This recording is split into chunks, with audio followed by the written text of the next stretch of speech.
Muito bem, senhoras e senhores, novamente aqui no seu podcast semanal de sofrimento produtivo. É isso, Zequinha, não ia esquecer dessa vez. Zeca fez um adendo agora há pouco. Lá vai ele aproveitar. Zeca fez um adendo, eu queria, antes de mais nada, falar: você tá muito gato, velho. Você tá bonito pra cacete, Zequinha. Tô malhando, tá, gente? Eu e Zeca temos agora um desafio. Exato. Né? Um one-on-one pra ver quem vai conseguir chegar mais longe nessas metas individuais. Enfim, eu quero só deixar registrado aqui pra todos vocês que seguem agora: a beleza desse homem é ímpar. É ímpar. Eu falo as coisas brincando pra ele leva a sério. Não é, mano? A brincadeira é falar que você é bonito, pô. Não, isso não é brincadeira. A gente não pode negar, de fato. Obrigado, Marcelo. Isso, obrigado. Zequinha, trabalha essa autoconfiança, meu irmão. Vamos Legal. que vamos. Então, senhores, seguinte, estamos aqui em mais um episódio. Zequinha já vai falar um pouquinho pra vocês do que falaremos hoje. Mas, de fato, essa dor vai fazer muitas pessoas refletirem. É engraçado, hoje de manhã eu tive uma bela de uma visita ali no escritório, uma presença ilustre e, cara, tive uma conversa muito boa, muito nesse sentido também, que já me abriu horizontes pro que falaremos aqui hoje, Zequinha. Então você, por gentileza, introduza o tema daquele jeito amoroso que só você sabe fazer, para que não se torne tão pesado aquilo que iremos falar hoje. Muita boa tarde, muito boa tarde, né? Basicamente, meu povo querido, aqui falando com vocês é o Zequinha, Zeca Ruiz, e hoje o nosso tema é a dor da mudança, a dor de não encaixar mais no momento, no status que estávamos vivendo. E aí vem aquele negócio, né, de não só não encaixar mais e entender que aquilo talvez não seja mais pra gente, que talvez essa dor também seja do capiru, né, meu irmão? Tipo assim, você entender que aquilo não é mais pra você e que você precisa ir pra frente, tocar a vida. É uma jornada em direção ao desconhecido. Porque quando a gente entende que algo não é mais para nós, não necessariamente quer dizer que a gente entendeu, que a gente sabe o que é para nós a partir dali. E aí entra aquela premissa maior, doutor, que é o seguinte: muito mais importante do que a gente ter certeza do que a gente quer para nossa vida é a gente já ter a certeza do que a gente não quer mais para nossa vida. Sim. Procede? Procede. Sócrates. Não sei. Aí é os seus filósofos de gaveta. Tô brincando. Esse deve ter vindo de Gretchen, a coach. Muito bom. Muito bom. Vamos lá, então. Quem começa, Zequinha? Você quer começar? Eu acho que é importante, posso começar sem problema, a gente começar falando sobre o porquê a gente tem que olhar de frente para a mudança. Então tá bom.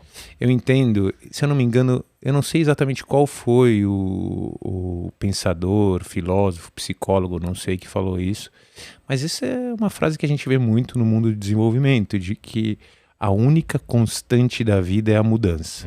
Já ouviu disso? Já ouvi. Porque a verdade é essa, né, cara? Não tem como a gente garantir nada nessa vida. Nada que a gente começa com o propósito de preservar é possível de garantir que será preservado, né? E não só isso, como a gente não tem controle sobre nada, né, cara? A gente tem no máximo controle sobre nós mesmos e a nossa forma de responder ao que nos acontece. O nosso 1/3. O nosso 1/3. Quem não assistiu, faça favor, né? Já tá na hora desses caras começarem a assistir tudo, né? Maratone os episódios. Nossa, Zeca, que tesão. É tipo Netflix maratona. Já dá pra maratonar. Já pede o quê? Por sinal, hoje eu acho, se eu não me engano, é o 11º ou 11º que a gente Cara, vocês vão ter 10 horas com a gente. Já temos uma temporada inteira. Já temos uma temporada inteira. Nossa, acho que nunca ninguém passou 10 horas seguidas comigo, Zeca. Pois é. Eu vou fazer isso com você esse final de semana. Eu vou pôr você no YouTube e vou passar 10 horas com você te assistindo no sábado. Legal? Modelando. Olha que cuzão. O ego desse homem, depois do episódio, ele precisa voltar a assistir. Tá aumentando, viu? Vamos lá. Tudo brincadeira, tá? Vai, meu role model. Vamos. Não, e é isso, cara. Então a gente precisa começar a entender que a mudança, ela é um processo natural. Só que é muito desafiante em muitas das situações, porque a mudança, ela traz consigo uma dor, né? E são várias, na verdade, não é uma só. Primeiro, a mudança de a gente não ser capaz de controlar as coisas. A mudança nos indica a nossa incapacidade de controlar as coisas. Que é o que virá pela frente, digamos assim. Exato. Então seria o medo já do que vai vir pela frente, seria um primeiro medo. É o medo do desconhecido, é o medo do novo, é o medo do que será de mim agora, né? A segunda coisa que é muito importante sobre a mudança é o fato da dor do desapego sobre aquilo que a gente já não é mais, né? E aí que eu acho que muitos dos processos empacam, né? Porque a gente fica nessa batalha constante por preservar algo que a gente no fundo não consegue preservar, que a gente fica nessa batalha constante para preservar, sendo que nem muitas vezes faz mais sentido para que a gente preserve, né? Eu acho que isso é a coisa mais sensacional que você poderia ter falado, porque o apego, ele te faz se colocar numa posição de, cara, não questionar se aquilo está sendo bom para você ou não, né? A gente se apega para suprir algumas necessidades, algumas partes vitais, algumas coisas, algumas questões internas, e não necessariamente para questionar se a gente está feliz ou não. Exatamente. Né?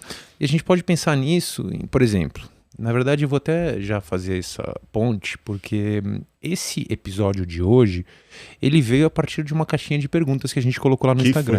E vocês acham que a gente no trabalho, que vocês falam pra gente trabalhar começar, aqui... Vamos pontuar isso, né? Então acho que é muito importante vocês continuarem mandando ideia pra gente, porque isso faz com que a gente pare, a gente estude. Exato. Né? Não fique só jogando PlayStation e ele tomando um pau no FIFA, ele tem que ele tem que trabalhar isso. Eu vou ter que comprar um PlayStation 5 só pra mudar esse discurso dele aqui. Mas eu acho que é importante vocês continuarem fazendo isso pra gente de verdade, porque como a gente falou, em que pese o processo ser nosso, em que pese a ideia principal ser um trabalho entre nós dois aqui, eu acho que todo mundo acaba sendo beneficiado, sobretudo nós, quando vem esse tipo de demanda. Exato. E foi um dos seguidores, se eu não me engano foi a Gabi, que trouxe essa questão, né? De que quando a gente começa a mudar, a gente deixa de encaixar, a gente deixa de pertencer a certos círculos sociais, a certos contextos que a gente está acostumado. E a gente mesmo, né, Marcelo, a gente pode descrever isso pelas nossas próprias vidas. Nós éramos dois caras alucinados. Você vai jogar real assim na lata? Lá, ele já jogou aqui umas 50 vezes, né, do nosso passado, mas tudo bem.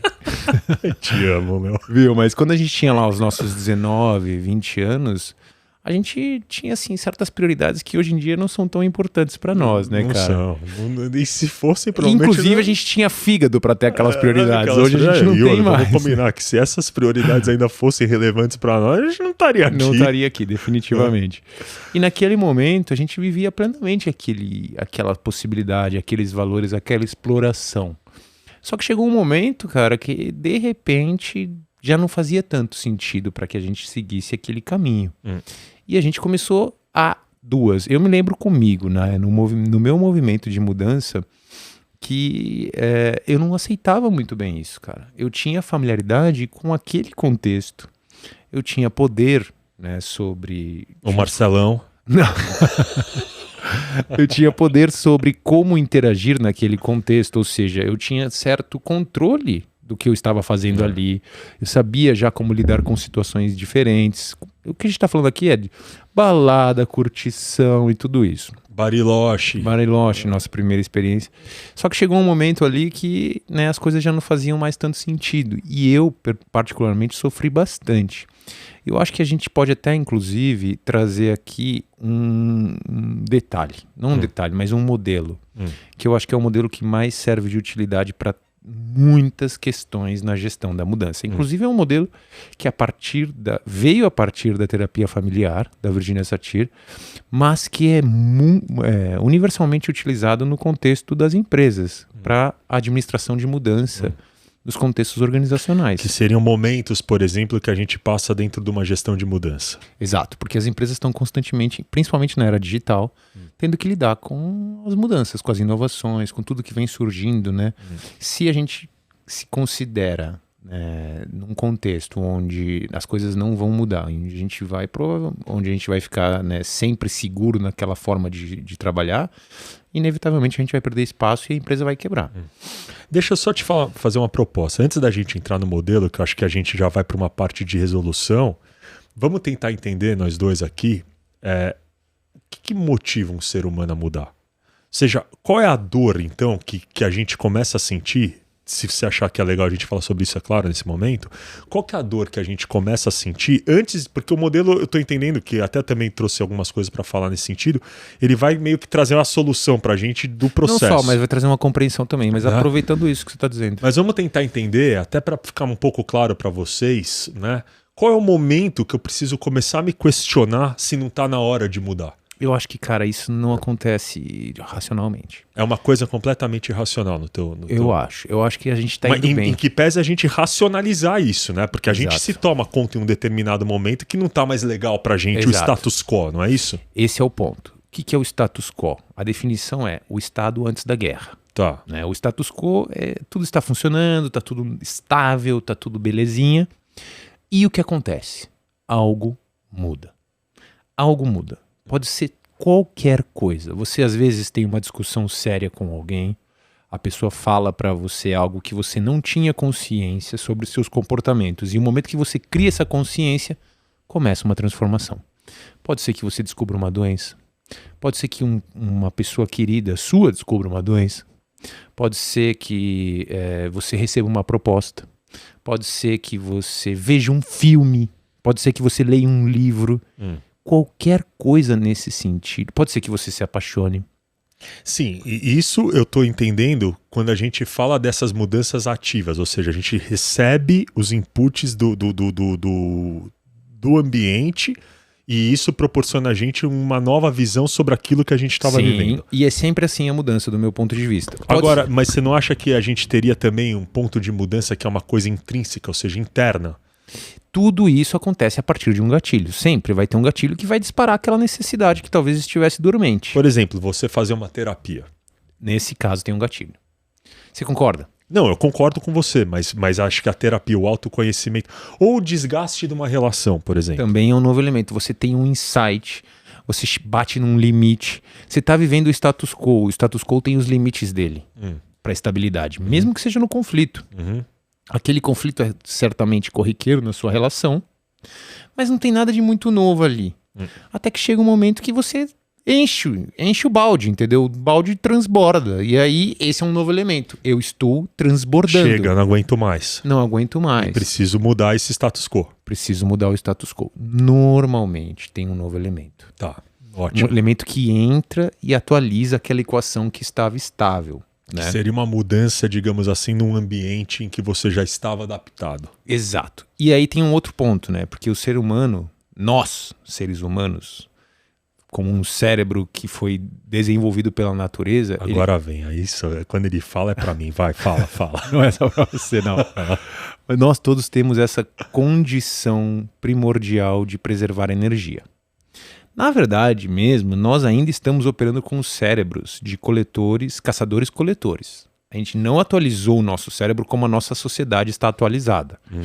Esse é o princípio de funcionamento do nosso cérebro. A gente opera como se nós fôssemos caçadores-coletores, os nossos antepassados mais antigos. Nessa época, não era uma belezinha assim, não era uma facilidade plena você conseguir alimento. Você não precisava cruzar a rua e ir no mercado 24 horas e você tinha ali seu alimento disponível, ou um restaurante, qualquer coisa do tipo. Não. Você tinha que caçar, você tinha que se organizar. E aí o que acontecia? Tudo aquilo que você conquistava, você precisava garantir, né? Uma certa estabilidade. Você não poderia simplesmente extrapolar e gastar sua energia de forma, né, irrestrita. Você tinha uma necessidade de preservar energia. Então, o nosso cérebro foi condicionado para isso, para que a gente constantemente preserve a nossa energia. Vem um novo elemento, o primeiro sinal que a gente entende precisa mudar, precisa gastar energia. O cérebro já começa a fazer todo tipo de mensuração, né, medida para que você possa, de alguma maneira, preservar aquilo que você tem sem grandes esforços. Né? Então, é por isso que muitas vezes a gente resiste à mudança.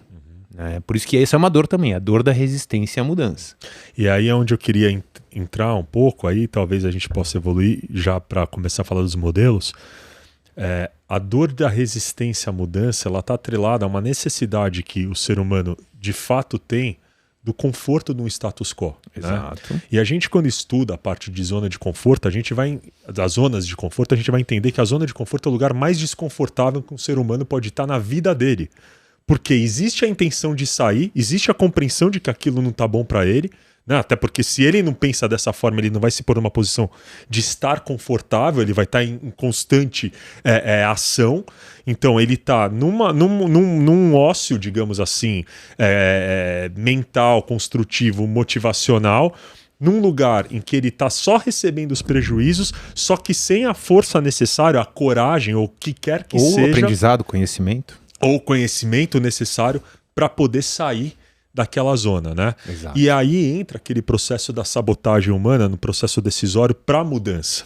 Não só a sabotagem, mas também a mentira, né? Que a gente conta para nós mesmos. Que a gente conta pra gente, que é a pior delas, né? Que seria a sabotagem crítica aí, no caso do tipo, você fazer de conta que as coisas estão boas por não ter coragem de arriscar e de ir pro novo, né? De ir para aquilo que você não conhece, o desconhecido. E entrar em contato com a dor, porque vai vir uma Vai dor. doer, cara, vai doer. Essa pessoa extrema que tava hoje comigo de manhã. Por cara, isso que é zona do conforto, porque a gente tá evitando essa dor, mas no final tá ficando tão dolorido quanto aqui. Exato, e é engraçado, a gente tava conversando e enfim, as coisas não estão tão boas na relação e tudo mais, mas com medo do que vem na frente, cara, eu não tomo a decisão. Eu não rompo o padrão e eu não vou pra cima. E qual que é o problema? O Tony Robbins já falava que quando você não decide alguma coisa pra tua vida, alguém vai decidir pra você.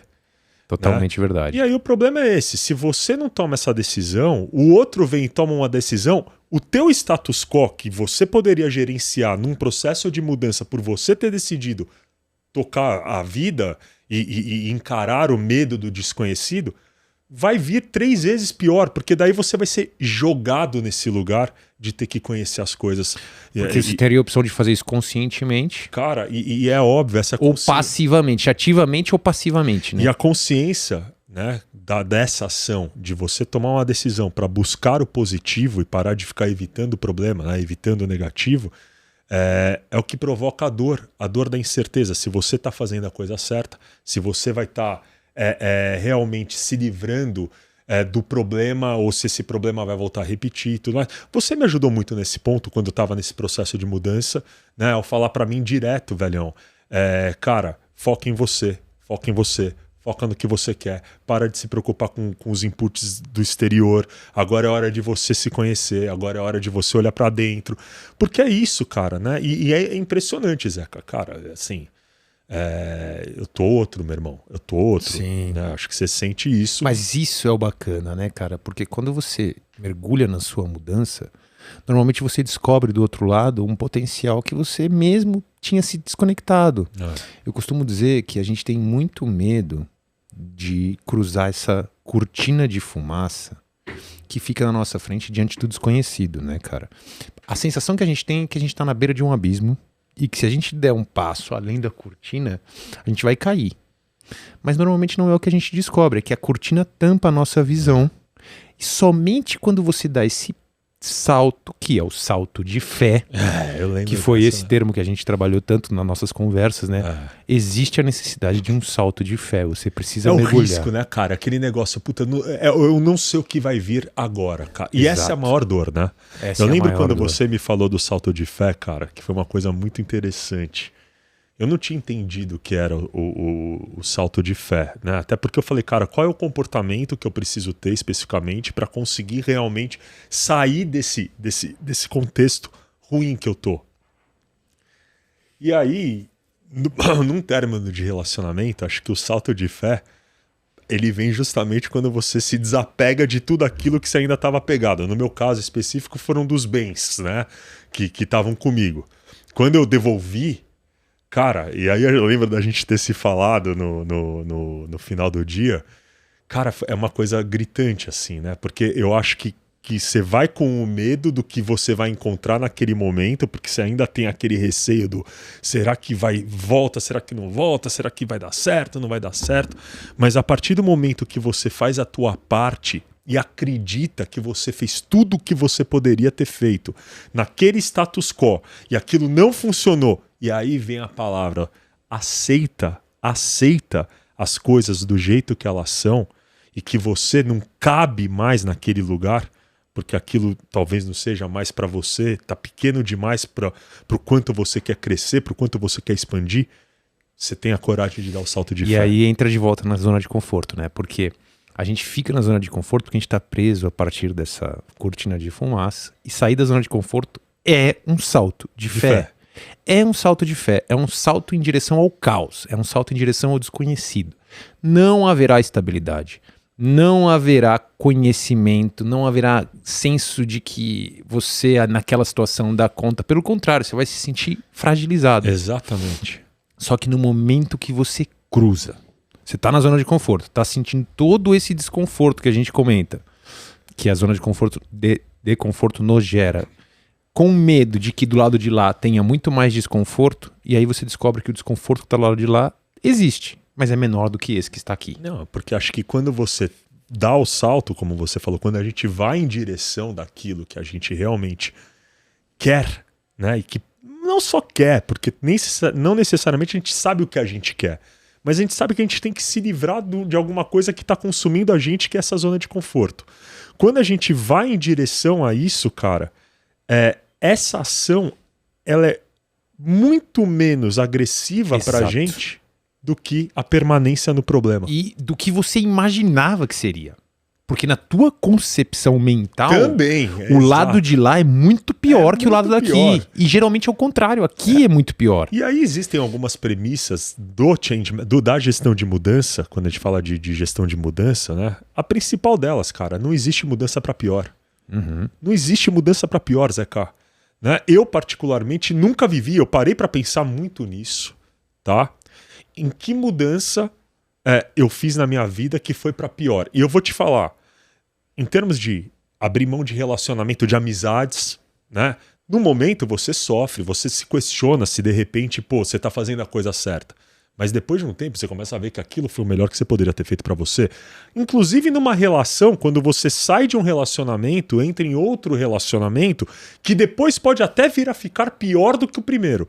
No momento da tomada de decisão, as opções que você tinha na tua mão pra poder escolher te fizeram ter a certeza de que aquilo seria o melhor pra você. E tem mais, nesse outro relacionamento que você entra, a relação pode ser pior, mas você tá diferente. Você tá melhor. Porque você deu o salto de fé pra esse relacionamento. Exato. E você tá tendo muito mais controle do que você sente e age, da forma como você age, porque você passou por uma ruptura nesse primeiro relacionamento aqui, né? Fantástico. E bonitão, acho que nesse sentido, vale agora a gente talvez explorar. A gente falou disso tudo e eu disse, só deixa eu completar com uma coisa que é assim, né, cara? Nossas meninas do marketing querem casos reais. E não só serve para o relacionamento, mas também para sair de um emprego, né? Sair de um apartamento, de uma casa, mudar de cidade, mudar de país. Todas essas mudanças, a gente tem que, obviamente, controlar as expectativas, algumas delas, porque a gente também projeta na mudança salvação. Exato, a salvação. Algo que, na verdade, vai acompanhar a gente onde a gente for, né? Sabe aquela pessoa que está se sentindo infeliz, porque no ambiente atual ela não... Dá um exemplo, né? Você está trabalhando hoje, está num grupo de amigos hoje, e aí você decide que você quer ir morar na Austrália, porque lá os problemas vão se resolver. Ou você quer morar na Europa, porque lá as coisas funcionam. Porque lá não tem Lula, lá não tem Bolsonaro. Qualquer coisa do tipo. Onde quer que você vá, você vai levar com você a sua insatisfação. Então você tem que ter essa consciência de que nem sempre a mudança... Talvez aí, né, a gente possa considerar que é uma mudança ativa, mas o ponto principal é que tem um desconforto ali que está te incomodando. E você está querendo fazer uma mudança que nem sempre é na direção certa. Então a gente tem que controlar as expectativas das nossas decisões, né? A gente não pode querer que a mudança seja a salvação. Mas o principal é isso, né, cara? Toda vez que você estiver sentindo um desconforto muito grande com o seu status quo, é hora de fazer uma ruptura. Não precisa ser uma ruptura radical, né? Mas sim é necessário fazer uma ruptura. E qual é o modelo de mudança da Virginia Satir? Só antes do modelo de mudança, eu tô sentindo que eu tô no Alasca, velho. Você tá com frio também? Tô com frio, abaixa um pouquinho. Os caras querem matar a gente aqui. É isso. Agora que a gente tá começando a ficar famoso, a gente pode reclamar do ar-condicionado. Agora que todo mundo faz isso nos podcasts, né, começar a reclamar dessa porra toda, meu irmão, entendeu? Antes a gente não tava reclamando de nada, os caras ficavam com puta frio aqui, biqueta acesa, o cara decolhido, parecia, meu... E os caras não tinham, coragem de falar falar. Agora que a gente é famoso, meu irmão, daqui a pouco eu vou começar a pedir... Equipe. Chama o mordomo lá pra trazer o café. Escalda a peça. Vamos lá. Vamos lá, entra no processo agora. Vai lá, Zequinha. O modelo de mudança ele é composto por algumas partes e ele é muito útil para a gente gerar consciência sobre o processo de mudança que acontece na nossa vida. Quando eu aprendi o modelo de mudança, eu, me libertei. Uhum. É o modelo da Virginia Satir. O modelo da Virginia Satir. Ela tem esse modelo que diz o seguinte, ela usa muitos dos termos que a gente já usou, né? Porque ela faz isso na busca por estabilizar relações familiares. Quando ela desenvolveu esse modelo, ela fez isso para duas orientações. Primeira, para a orientação da mudança do indivíduo. E segundo, para a mudança do sistema familiar. Né? Só que isso, claramente, se serve para um sistema, serve para todos. Né? É um modelo, claro que os modelos são limitados, nem todos eles podem representar uma solução para tudo que... Não existe modelo universal, isso que eu quero falar. Mas esse é um modelo que nos serve como base. Né? E eu utilizo muito isso com meus clientes e eu sinto que você faz isso intuitivamente, se você já não conhece o modelo, né? Mas o ponto é, tudo começa no status quo. O status quo é a zona de conforto da forma como ela está hoje, sem gerar nenhum tipo de problema, né? Você está vivendo bem, você está feliz, você seguiu os padrões, você atendeu às expectativas da sociedade, no meu caso, por exemplo, eu tive um pai que tinha uma empresa familiar, ele queria que eu tivesse na empresa familiar com ele, eu aceitei isso, fui trabalhar com ele, tá tudo lindo, maravilhoso. De repente vem um novo elemento. O novo elemento é a chave, é o que gera a instabilidade no status quo. Então o primeiro passo é o status quo, o segundo passo do modelo é o novo elemento. Então eu tô lá de boa, alguma coisa acontece. Alguma coisa sempre vai acontecer. Que dá uma cutucada. Não existe uma mudança que não parta de um novo elemento. A minha percepção é essa. Tá ótimo. Feito isso, o elemento chegou, desestabilizou. Né? Na jornada do herói, esse modelo da mudança, ele é muito paralelo à jornada do herói, do Joseph Campbell. Uhum. Na jornada do herói, o novo elemento é visto como o chamado. Que é aquilo que é o wake-up call que ele fala. Que é alguma coisa que aconteceu que está te dizendo, aqui não serve mais para você. Exato. Move on. Sai dessa hora de atualizar. Hora de atualizar. Bom, feito isso, você entra na parte mais difícil do modelo, que é o caos. O caos... Então, pera um pouquinho. Vamos lá. Eu tenho, primeiro a parte, fala para mim as palavras. Status quo, elemento. Novo elemento. Chegou o novo elemento, eu já entro na fase do caos, é isso? Não é direto assim, não é espontâneo. O novo elemento ele vai gerar um pouco de O caos ele é mental, ele é alguma coisa que ocorre dentro de você. Mental. Ele não é um caos de ambiente. Ele é um caos que acontece dentro de você. Pode ser simultâneo. Pode estar rolando, por exemplo, uma zona na empresa e eu estar me questionando se eu quero continuar nessa zona. Alguma coisa desse gênero. Mas não é o princípio. O princípio é o caos interno. Legal. O caos interior. Legal. Chegou um novo elemento. Vamos comparar com a jornada do herói. Vai lá. Na jornada do herói você tem a vila, que é onde você mora, onde está tudo certo, que é o status quo. Aí você vem pro chamado, que é o novo elemento. Exato. No momento que você recebe o chamado, você anda para o limiar, para a fronteira. Esse é o ponto-chave quando você aceita que o novo elemento desestabilizou o seu status quo e você não pode mais aceitar aquele status quo. Aí você cruza o limiar e entra no caos. Então sempre tem essa questão, né? Acabei de descobrir um câncer, por exemplo. Cara, num primeiro momento eu vou ficar anestesiado. Perdi minha filha, vou ficar totalmente louco do tipo assim, o que tá acontecendo na minha vida, não sei o que, não vou fazer nada. Vou ficar ali olhando pro teto pensando o que tá acontecendo. Uma hora ou outra você vai sentir, hora de mergulhar no caos, vou ter que mergulhar na minha dor aqui, vou ter que entender. Deixa eu tentar entender isso, tá? E vamos lá de novo para as nossas dores. Então, no teu caso, né? A gente teve o novo elemento que é a perda. Esse seria o novo elemento. No meu caso ainda foi assim, ó, na hora que ela ficou doente, foi pra UTI, eu já... Aquilo foi o novo elemento pra você. Já ali eu já tava transformado. Porque então não é uma coisa que... isso é muito, muito individual, assim, esse processo por exemplo, a K pode ter olhado pra esse novo elemento de uma outra forma. Pode ter olhado. Cada um tem o seu processo de mudança. E a hora que isso acontece, a tua cabeça já entra no caos. E o pensamento caótico, só para entender se o que você está falando é o mesmo pensamento caótico das fractais, que é aquele negócio do evento futuro incerto, que você vai... Desconhecido. O desconhecido. Você vai potencializando as probabilidades do pior. Exato. É isso, então. O caos é esse. O caos é potencializar a probabilidade do pior. É uma sensação de que eu não dou conta. É uma sensação de que eu não sei resolver. É uma sensação de estar impotência. perdido. Impotência total. Então, sem soluções. O processo de mudança, ele vai te colocar num lugar, em determinado momento, de você acreditar que você não vai ter capacidade de tocar isso. Exatamente. Fantástico. É aí que tá o pulo do gato. Por quê? Num primeiro momento você se sente incapaz. E aí eu vou continuar o paralelo com a jornada do herói. Na jornada do herói você encontra no caos os demônios, que é justamente isso. É a probabilidade de futuro, é a sensação de ser incapaz. Certeza total. Incerteza total. Só que é muito legal aqui. Porque no momento que você entra em contato com os demônios, isso tudo está acontecendo no caos, né? Você também começa a ser guiado para os mentores, para os anjos. Então, quando você está no caos, você sempre encontra de algum lado, de alguma coisa que vai te dar uma luz. Nossa senhora, cara. É entrando em contato com os seus demônios. Tipo você comigo, velho. E você comigo em alguns momentos também. Né, cara? E não só, às vezes um livro, um filme, outro amigo que você recupera, entende? Não, isso não tem. Esses caras somem tudo, meu irmão. Na hora que você tá na merda, ninguém aparece. É só demônio. Fato. Eu tenho uma porrada de demônios. Eu tenho 153 mil demônios pra um cara do mentor, digamos assim. Mas vamos lá. Pensa comigo, cara. Na hora que você leu o texto lá, que fez toda a diferença, né, na sua dor. Começou a vir a luz. Você viu como ali foi completamente espontâneo?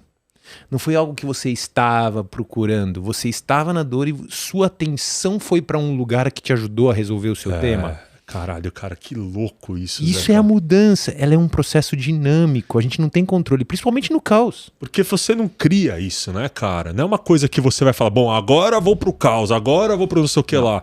Né? Ou quando você tá dinâmico. No caos, você vai falar, agora vou encontrar o meu mentor e vou encontrar a parte boa. Não, simplesmente acontece. Simplesmente você se depara com o demônio. O demônio começa a te cutucar e você começa a olhar para outras direções e você começa a entrar em contato com anjos. Porque a necessidade é assim, cara. Você tem as trevas ali, você está, de certa maneira, atraindo a luz. Porque você entrou nas trevas. Então, é como se você tivesse aberto. Então, às vezes, aparece uma coisa aqui no seu caos que faz todo sentido pra você, mas que em outra situação você não daria bola nenhuma. Mas é muito bonito você falar isso, cara, porque eu vejo o que a gente já tá conseguindo fazer.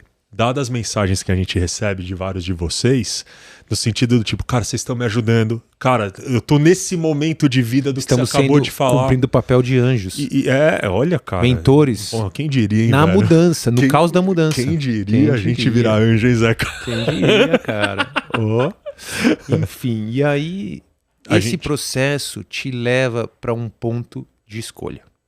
Então, a hora que eu tô na frente dos anjos e dos demônios... Você lidou com essa situação, né? Você lidou com o caos, porque no caos você vai se deparar com ambos. Você vai ter aqui o demônio, que vai te trazer os seus demônios, que vão te trazer as suas sombras. E aí, vamos tentar falar como isso seria, essa palavra demônio seria num português da psicologia. Como a gente estava falando, por exemplo, vamos supor... A sabotagem seria um desses, por exemplo. Mas, por exemplo, no caso de um relacionamento, eu acabei de me separar. Qual é o meu demônio? O meu desespero de ficar sozinho, por exemplo. O meu medo de chegar no fim da vida e não ter ninguém. Entende? E isso é um demônio que está batendo na tua porta no momento que você está no caos de uma separação. Na demissão, vem aqui uma dor do seu pai que começou a te falar que você tinha que seguir tal caminho. Você decidiu ser músico e ele falou para você ser médico. E aí você entra no caos porque você está falhando como músico. Vem a voz do teu pai aqui falando você devia ter sido médico, entende? Ou o medo de não arranjar outra coisa. Exato. O medo de não conseguir. Isso aqui é muito louco, porque aí você vai, olha pra si, dá um tempo. Lembrando que o caos é mental, só que você percebe no corpo, como tudo que a gente tem falado aqui. Todas as dores são no corpo. A dor estágio Marcelão. Exato, a intensidade, né? A escala de intensidade Marcelão. E aí você olha pro corpo, você aceita, abre um espaço pro caos interno.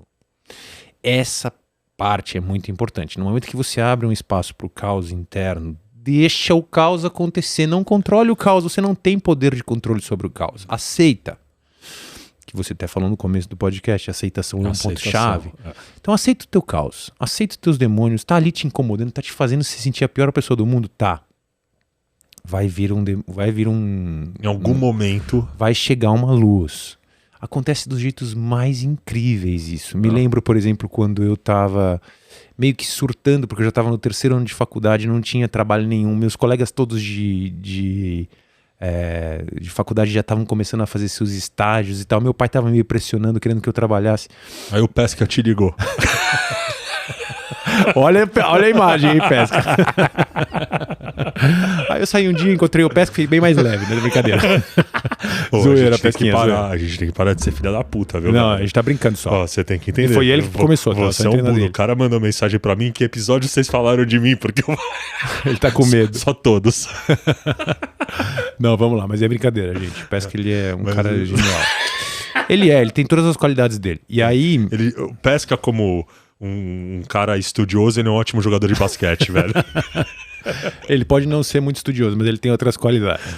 E aí, como modelo, ele era muito bom, né? Brincadeira. E vou falar, viu? Se não fosse por ele, a gente teria passado muito sufoco na nossa adolescência. Mas enfim, voltando. Nesse momento, eu tava olhando para todos os meus arredores e comecei a entrar num caos, né? Esse foi o meu novo elemento, entende? Eu percebi que meus amigos todos estavam conseguindo empregos e eu não. Cara, eu comecei a ficar em pânico. Eu tava namorando na época, meu namoro começou a meio que desandar, minha ex-namorada começou a falar, porra, você não faz nada, que não sei. Comecei a entrar num caos, velho.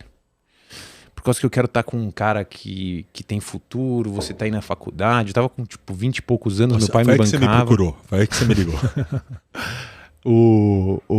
Os caras estavam, ou seja, resumidamente, esse era o caos. E aí eu comecei a entrar em confronto com meus demônios, porque começou aquela insegurança, aquela baixa autoestima ficar mais forte e tal.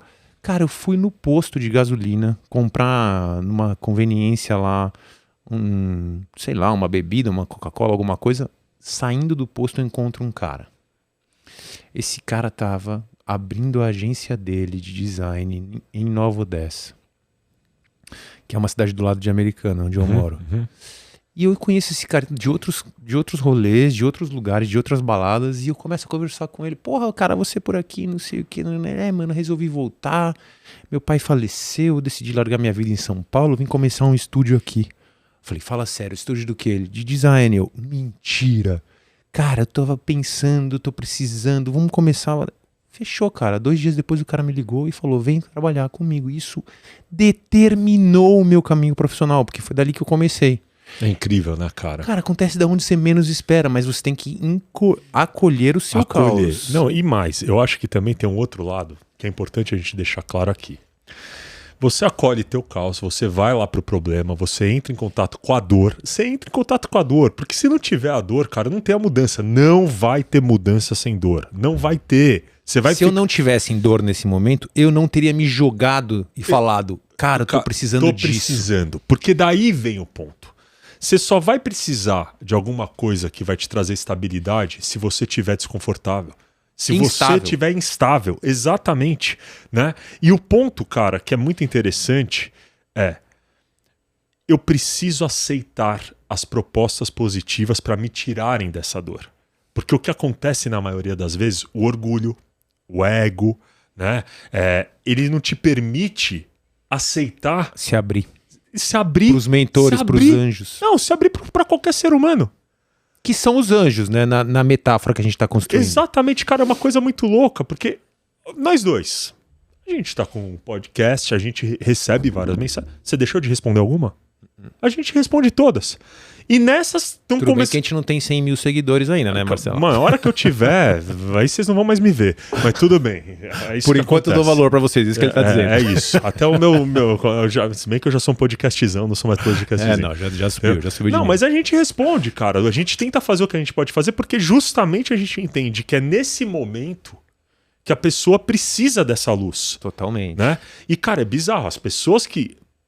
Já aconteceu aqui, cara, com tanto pouco tempo de podcast, já aconteceu. As pessoas que aproveitaram esse momento com a gente acabaram tendo mais uma pessoa na vida, porque não somos os únicos e nem podemos ser, mas mais uma pessoa na vida que vai estar dando um novo norte para o que elas precisam fazer na vida. Exatamente. E empoderando nesse processo de mudança. E aí traz esse ponto exatamente nisso que você está dizendo no modelo de mudança. Então a gente começa no status quo, vai para o novo elemento, entra no caos. No caos a gente vai encontrar os demônios e os anjos. E vai fazer a escolha. Isso. Você recebeu uma orientação. Você precisa tomar uma decisão. Entende? Esse ponto de escolha é o ponto-chave no processo da mudança. Isso é só teu. Aí que talvez seja a parte que você tenha o controle do processo de mudança. Exato. Eu recebi, nesse caso, a proposta, eu tomei uma decisão. Eu vou me dedicar e eu vou sair dessa condição de as pessoas olharem para mim e pensarem que eu sou um imprestável. E aí entra talvez tudo que a gente falou no propósito. De você, quando for tomar essa decisão, lembrar da vergonha que você está passando nessa zona de conforto. Lembrar dos medos que você está passando nessa zona de conforto. Que você sente raiva. Do que você sente raiva, para te motivar a tomar essa decisão. Lindo, Marcelão. Complemento maravilhoso. E aí o que acontece no momento que você toma uma decisão, seja qual for, pode ser, dane-se, vou mudar de emprego. Dane-se, vou entregar as coisas de volta para a pessoa. Dane-se, vou começar essa nova jornada como um estagiário sem receber nada, se for o caso. Que foi o que eu fiz. Fiquei 3 meses sem receber nada. Aí entrou, que é na verdade o que a gente chama também de ideia para transformação, né? O ponto de mudança é quando você tem uma ideia do que é que vai transformar o seu status quo. Aí você começa a prática. Ou seja, você tomou a decisão, você teve a ideia para transformação, você entra na prática. E a prática leva à integração de uma nova competência, de uma nova habilidade, que é o novo status quo sendo alcançado. Fantástico. Cara, é muito legal você ter falado isso. E eu acho que está muito em linha do que eu tinha separado para falar também. Né? Você trouxe o modelo da Virginia Satir, e eu queria falar um pouco do modelo de transformação dos níveis neurológicos de consciência do Robert Dilts, que ele fala muito nisso, quando você finaliza com essa parte de capacidade, de comportamento e tudo mais. Né? Basicamente, o que o Dilts fala é o seguinte: o ser humano está incerto no ambiente. Então a gente olha para o ambiente, quando a gente vai falar da mudança, a primeira coisa que a gente observa é o ambiente. E, como o Zeca colocou, esse ambiente ele tem que ser desconfortável para poder falar que eu vou querer mudar. Né? Então, intrínseco ao ambiente desconfortável, você tem que ter a vontade da pessoa, a vontade de mudar. Para eu ter vontade de mudar, eu preciso entender quais são os ganhos que eu vou ter fora dessa zona de conforto. Mas a zona de conforto te proporciona ganho. Esse é o grande problema. Por isso que é tão difícil a gente aceitar uma mudança. E a gente nem muitas vezes para pensar nisso, né? Não, nunca, né? Qual é, gerar clareza do ganho que tem ali. Olhar para aquilo, Olhar, né? E aí, o que acontece? O Dilts fala que o ambiente, né, ele é controlado pelos comportamentos. Então, toda mudança, ela implica, no primeiro momento, você se adaptar a um novo ambiente. Você vai fazer isso através de uma análise dos seus comportamentos. Então, se eu estou num relacionamento que era assim, assim, assim, assado, né? Num ambiente, por exemplo, hostil, numa empresa cujo ambiente é hostil, cujo ambiente é hard, a cultura é hard e tudo mais, eu preciso entender quais os comportamentos eu tinha naquele ambiente que me faziam me sentir como eu me sentia, para que no momento de mudar de ambiente eu consiga gerar novos comportamentos. Então, não é só o ambiente que muda, eu preciso mudar meu comportamento. Eu vou me dar conta justamente de novos comportamentos que eu preciso ter quando eu olhar para as minhas capacidades. Eu tenho a capacidade de fazer o que eu preciso fazer agora nesse ambiente? Então, eu te dou um exemplo. Termina o relacionamento. Você está num ambiente X. Se você entra numa nova relação, a probabilidade de você se comportar da mesma forma que você vinha se comportando no ambiente anterior é gigantesca. Né? E assim sucessivamente, porque você não está mudando o teu comportamento, você está mudando somente o ambiente. Legal? Então, a segunda dor da mudança não é só o ambiente, é você mudar os comportamentos. Aí vem a terceira dor da mudança, que é você conseguir mudar a sua capacidade. Porque Quando você fala capacidade, você fala de sentimentos, emoções. exatamente, Né? o que vai fazer com que você gere novos comportamentos. Né? A capacitação para gerar novos comportamentos. Então olha que bizarro, a mudança de ambiente, ela provoca uma dor, mas ela é uma dor irrisória perto de uma mudança de comportamento, que também vai provocar uma dor. Né? Você mudar os teus comportamentos vai te trazer uma dor, que é irrisório perto da mudança de capacidade. Né? A capacidade ela dói muito mais, porque você tem que agregar novos valores, novos conhecimentos à tua vida.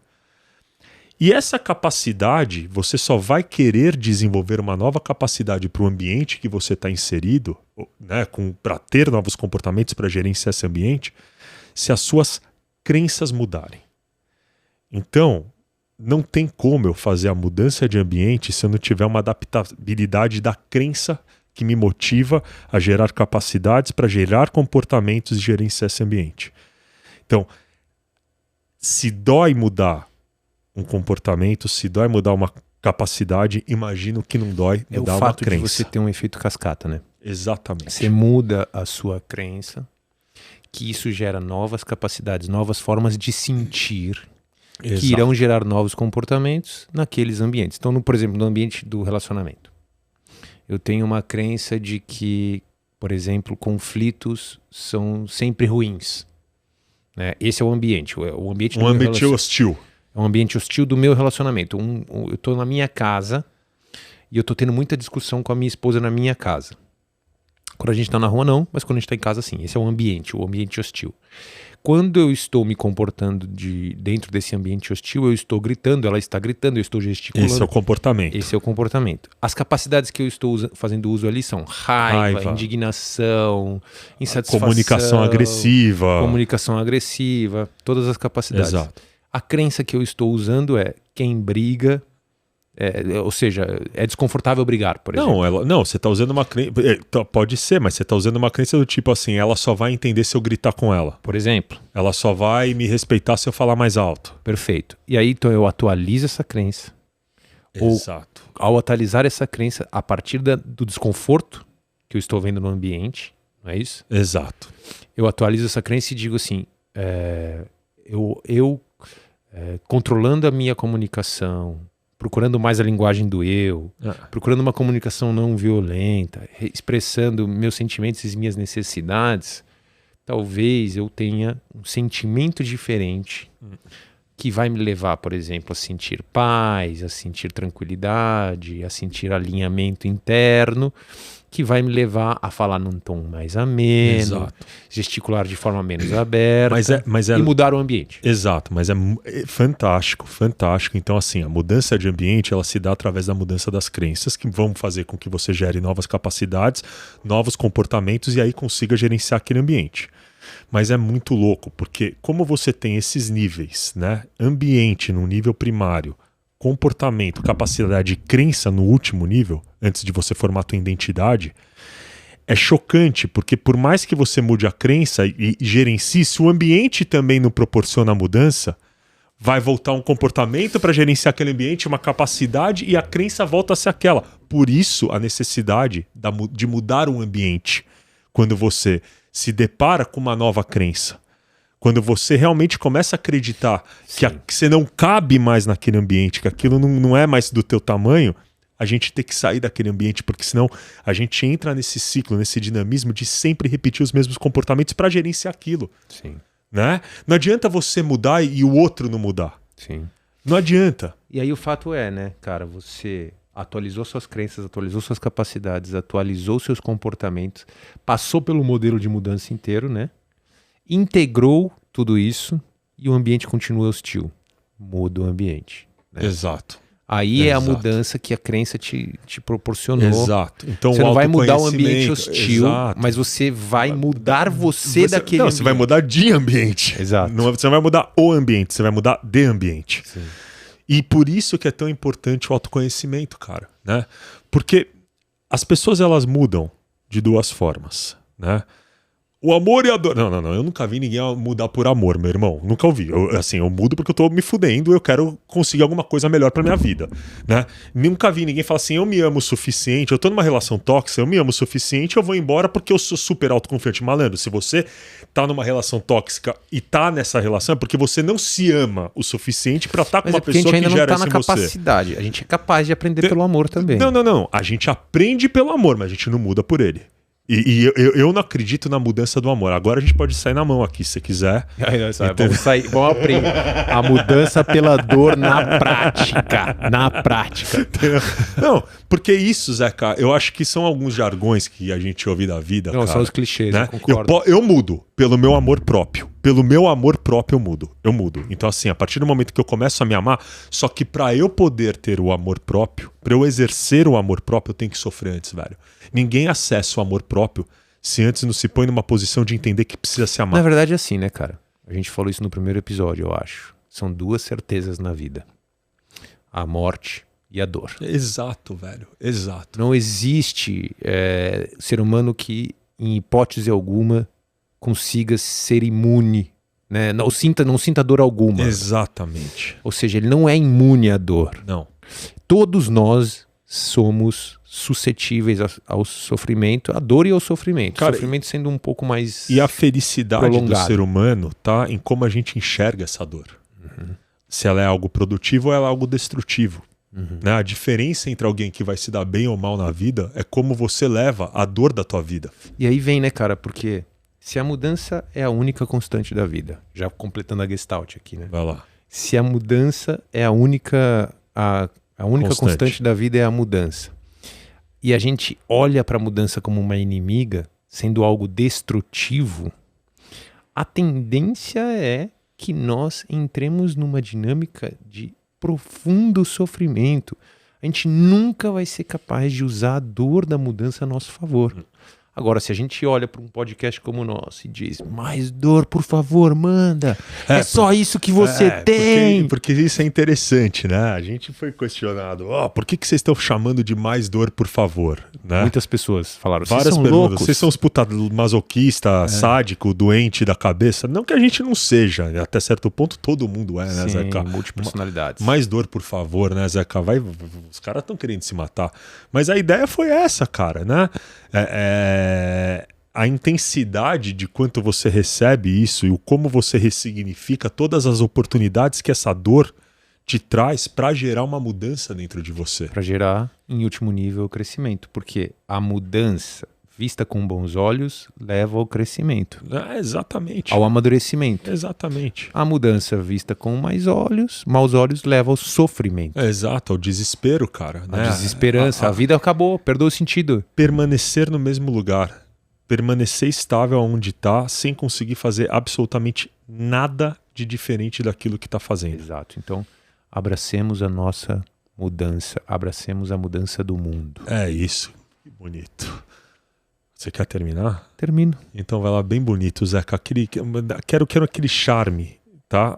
Olhando pra câmera, aquela forma linda, clássica e amorosa que só você sabe trazer pra gente. Gente, por favor, abracem a mudança. Olha que coisa linda, velho. Abracem o caos.